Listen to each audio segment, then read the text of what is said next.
വിചിത്രവീര്യൻ അടുത്ത രാജാവായി. പക്ഷേ അത്രയ്ക്ക് പ്രായമോ കാര്യപ്രാപ്തിയൊന്നും ആയിട്ടുണ്ടായിരുന്നില്ല വിചിത്രവീര്യന്. അതുകൊണ്ട് ഭീഷ്മർ പറയുന്നതിനനുസരിച്ച് പ്രവർത്തിക്കുകയാണ് ചെയ്തിരുന്നത്. അക്കാലത്താണ് കാശിരാജാവിൻ്റെ 3 പെൺമക്കളുടെ സ്വയംവര വാർത്ത അറിഞ്ഞത്. ഭീഷ്മർ നിശ്ചയിച്ചു ഈ 3 പേരെയും തൻ്റെ അനുജൻ്റെ വധുക്കളാക്കാൻ. അങ്ങനെ സ്വയംവര മണ്ഡപത്തിലെത്തിയ ഭീഷ്മരെ അവിടെ ഉണ്ടായിരുന്ന രാജാക്കന്മാരൊക്കെയാണ് ചേർന്ന് കളിയാക്കി. നിത്യബ്രഹ്മചാരി എന്നൊക്കെ പറഞ്ഞിട്ട് ഇയാൾ എന്തിനാ ഈ വയസ്സുകാലത്ത് ഇവിടെ വന്നിരിക്കുന്നത് എന്നൊക്കെ പറഞ്ഞു. ഭീഷ്മർക്ക് വല്ലാത്ത ദേഷ്യം വന്നു.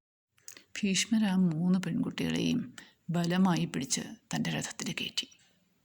എതിർത്ത് വന്ന രാജാക്കന്മാരെയൊക്കെ ഒറ്റയ്ക്ക് തോൽപ്പിച്ചു.